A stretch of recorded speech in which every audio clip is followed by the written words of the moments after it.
Sveiki, aš esu Aistė Saprončikaitė, VDU 4 kurso studentė ir turinio kūrėja. Nuo šiandien apsilankysime VDU sporto šventėje, kurioje pakalbinsime VDU sportininkus, kuriuos neabejoju, kad puikiai atpažinsit.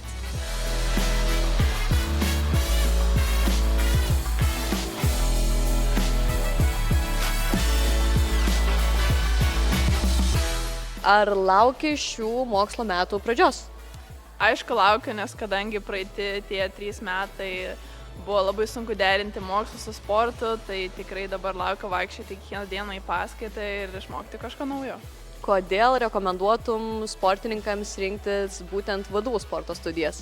Man VDU leidžia derinti sporto studijas kartu su sportu, kadangi labai yra užimtas gyvenimo ritmas, tai suteikia galimybę pasibaigti sportuojant. Su kokiomis nuotaikomis pasitinki studijas? Tai dabar dar vis turime rungtynės, turime turnyrus, bet nuo rudens tikrai kibsime į mokslus. Kokias sąlygas VDU suteikia tavo sporto šakai? O manau, kad šiai dienai tai yra geriausios sąlygos Lietuvoje, ką gali duoti 3x3 krepšiniui, tai sportuojame čia jau ne pirmi metai, sąlygos, sakau, aukščiausio lygio.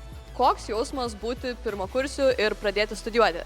Labai geras, nes realiai žmogus gyvena tik tol, kol juda ir mokosi. Tai pirmą dalyką visada darau, o antrą dalyką biški buvau apleidęs, bet šiuo metu vėl sugrįžtu, žiūriu į tai kaip iššūkį, žiūriu į tai kaip į savęs tobulinimą ir manau, kad bus vienas pirmųjų atidarantis duris ir vienas paskutiniųjų išeinantis iš šito univero. VDU sporto centre tikrai ne 1 valandą, ne 2, sportuojam visą laiką su rinktinė, čia tikrai geros sąlygos ir patogiai kaip gyvenančiam Kaune čia man pačiam.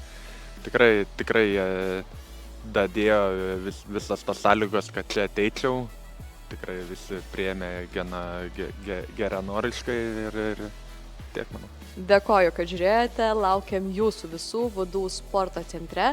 Na, o jeigu dar nesate VDU studentas, turite visus metus šitai klaidai ištaisyti ir tapti mūsų sporto bendruomenės dalimi.